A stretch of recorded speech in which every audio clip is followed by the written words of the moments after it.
Somewhere in the bowels of the city that never sleeps Kevin McCullough, radio host with Salem Media, is a man also not sleeping. Syndicated radio talk show host Kevin McCullough. And that guy would like a word with you. Many of you know him as Nostradamus. Of course that Kevin show is going to be great. The only thing that could be greater, of course, would be that Donald show. But we don't have that, so we have that Kevin show. Featuring the music of Dick Tunney and the Dream in Color Orchestra. And tonight, she was the first female physician in Congress, Nan Hayward. An independent woman fighting for our kids, Kelsey Bowler. A unique take on Travis and Taylor from Penn Holderness. He's telling the untold story of Mother Teresa, Thierry Cajunut. And 20 years later, they dare you to move. Switchfoot in the spotlight.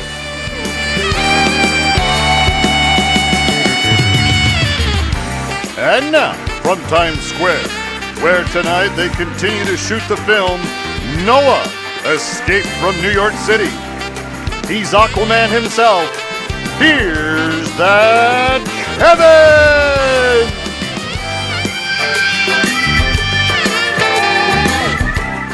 I don't know anything about being Aquaman. I do not think that is a real thing, though we have had a flood of biblical proportions the last 2 days here in the world's greatest city. Welcome aboard to the weekend. So glad to have you here. We've got a ton of great stuff for you tonight.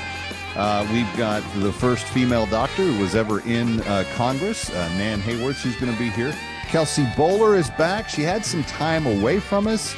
She had her third baby. She's now a mama fighting for the good of all kids everywhere. Penn Holderness is in back-to-back weeks in sketch comedy. You've heard about the Travis and the Taylor, have you not?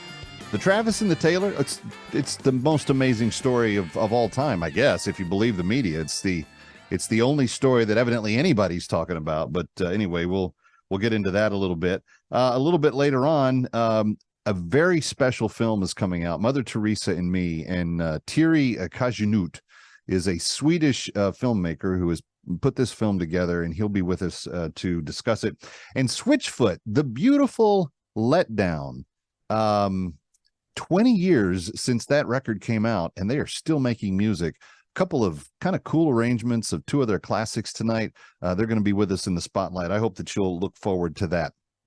I want to say a real big thank you right off the top of the show tonight to the Broadway Association. Had their first luncheon of the fall and got to get a couple of sneak previews on two different plays here in New York. I'll tell you about one next week called Bettinger's Luggage. I'm going to go see it on Tuesday night with the lovely bride.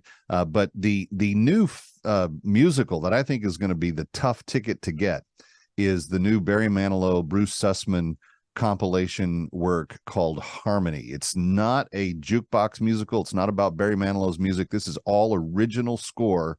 A new cast recording is out.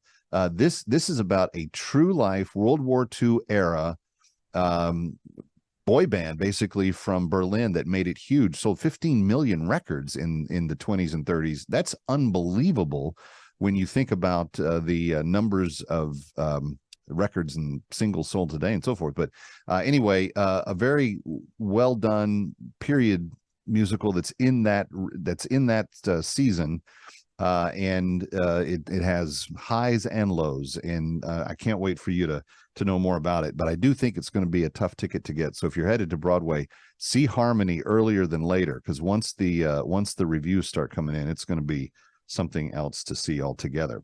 Speaking of World War II, we do want you to join us for that Kevin tour. We have limited seats available for a tour that is going to be in Europe in the summer of 2024. We're going to go to London. We're going to go to Normandy. We're going to go to Paris. We're going to see the places that Eisenhower, Churchill, the boys on D-Day, and others all witnessed and saw.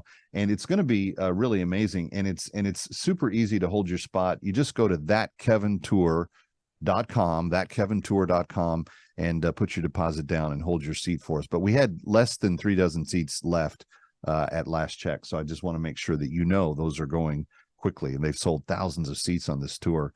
We're getting a very intimate group together, so I hope that you'll join us. It's June, latter part of June into the first week of July, and on July 4th, we will be in the American Cemetery in Normandy, paying honor to those great heroes. All right, speaking of heroes, I'm really tired. I'm just sick to death of hearing the same story happen again and again. In the Portland, or in the Oregon public schools this week, Tlachuan, I think is how you say the name of the school district. There was something rather horrific. If you're the parent of daughters, and this happened to you, I don't know how I would respond, actually, if this happened to my daughter. Take a look at what one young boy did to a girl there this week.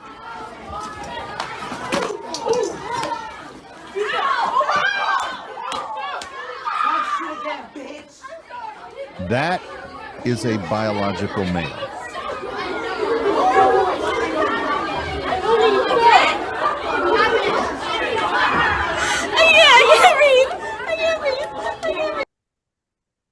That's a biological male that, as you saw, pulled the girl down from behind, slapped her in the face, and told her to try it again. Now, I don't know what she had tried. We don't have the luxury of seeing that part of the video, but this was premeditated. He was laying in wait for her, and he went after her. And it's not the first time. Just a couple of hours after that video was released, a second video turned up.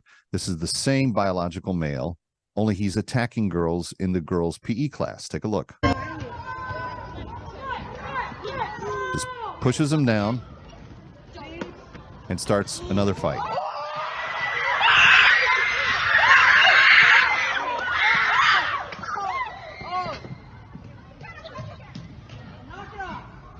Now, the local school district was deluged with parents who were upset about this. But the fact that this biological male, this boy, is going around and assaulting these girls like this, pulling them down by their hair, pushing them, shoving them, punching them. This is unacceptable.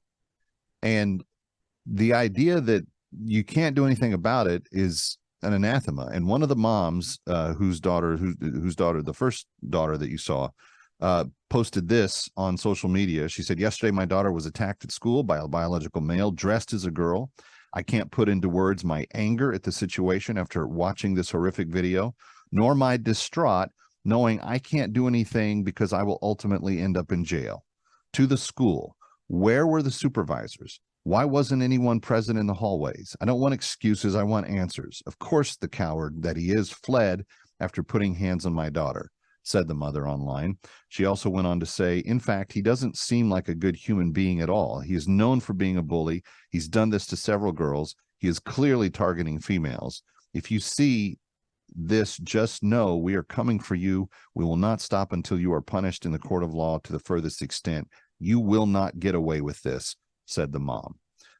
That is exactly the reaction that every parent naturally should have. But the question is, and this is an important issue going into the cycle of 2024, why aren't the parents speaking more loudly? This isn't an isolated incident. This is happening in schools all across the country. Why aren't parents throwing absolute fits, running for the school board office, insisting on firing the superintendents and the principals in these places that see so intent on coddling people who have an imaginary issue with gender, as opposed to defending the boys and girls who are healthily adapted to the biological sex that they are? I'm sorry, there was a reason why just a few years ago, if a child was confused about their gender, you didn't affirm the confusion. You didn't say, it's better for you to pursue something that you are not biologically able to become. And that's not hate speech. For those of you that would like to cancel somebody who says that, please show me a scientific demonstration where a biological female became a male. or a biological male became a female. Even if you change body parts and do surgeries and cross hormones and do all the other things, the DNA of the cell never changes. You can take the DNA from that person years from now, after living as the other gender or the other sex for years and years. You still take a single cell from their DNA. It will register, it will ping as whatever the original sex was of the person. The fact that we even have to have these conversations is insulting. But the fact that our children are at risk is unacceptable. So parents, do something about it. Don't sit back and let this happen in your school, to your kids, to your daughter. I won't let it happen to mine. Nobody else should have to either. I'm Kevin McCullough. We've got a huge show for you. Coming up next, Congresswoman Nan Hayworth. She was the first female physician in the Congress. That matters because she's concerned about something very important. Stay with us.